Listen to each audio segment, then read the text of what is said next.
नमस्कार, मैं हिमांशी कुमार। आप देख रहे हैं जनता जंक्शन। 16 सितंबर को सीजेएम यानी मुख्य न्यायिक दंडाधिकारी की तरफ से एक आदेश पारित होता है कि नेता प्रतिपक्ष तेजस्वी यादव, मीसा भारती, कांग्रेस के प्रदेश अध्यक्ष मदन मोहन झा समेत कुल 6 लोगों पे एफआईआर की जाए, आगे की कार्रवाई की जाए। उनके आदेश में यह साफ था कि पटना के एसएसपी उपेंद्र शर्मा के जरिए पटना के कोतवाली थाना में एफआईआर दर्ज की जाए। ये आदेश पारित हुए 5 दिनों से ज्यादा हो गए हैं, लेकिन अभी तक एफआईआर नहीं हुआ है। और जब इस मसले पर कोतवाली थानेदार सुनील सिंह से पूछा गया तो उन्होंने कहा कि कोर्ट के आदेश की कॉपी अभी तक नहीं मिली है, जैसे ही कॉपी मिलेगी जो है इस पर फिर कार्रवाई की जाएगी। अब सवाल उठ रहा है कि जब आदेश पारित हो गया तो फिर क्या थानाध्यक्ष को, थानेदार को अब तक कॉपी नहीं मिली है? वहीं ये आरोप लगाने वाले कि तेजस्वी यादव समेत कुल 6 नेताओं ने मुझसे 5 करोड़ रुपए लिए, साफ तौर पे कहा है कि कोर्ट के आदेश की कॉपी थानेदार को मिल चुकी है।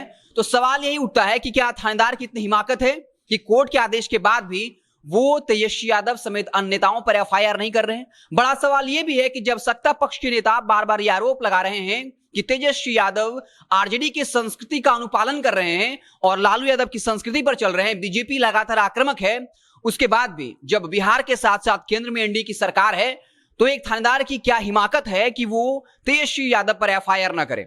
अब इसको लेकर सवाल उठ रहे हैं। आपको बता दें कि पूरा मसला क्या, आपको पता ही होगा।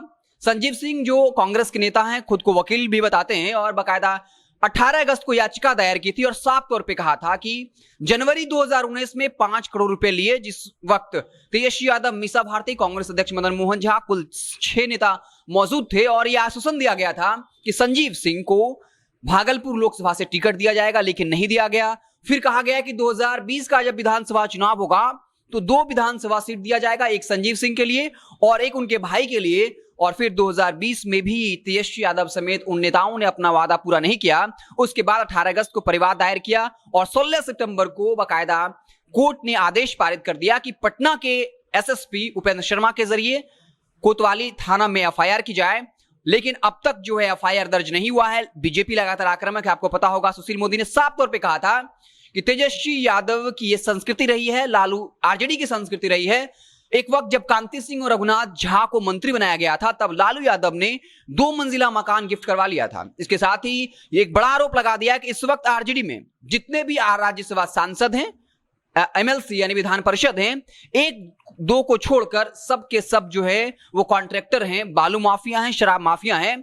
और आरजेडी के अंदर कोई भी पद, चाहे वो एमएलए हो, एमएलसी हो या फिर मंत्री बनाना हो, कोई भी काम बिना पैसे का नहीं होता है और इसमें कोई आश्चर्य की बात नहीं है। तेजस्वी यादव आरजेडी की संस्कृति को, लालू यादव की संस्कृति को आगे बढ़ा रहे हैं। तो सवाल यह भी उठ रहा है कि अगर वाकई में इस आरोप में दम है, अगर बीजेपी को लगता है, तो फिर कार्रवाई क्यों नहीं हो रही है?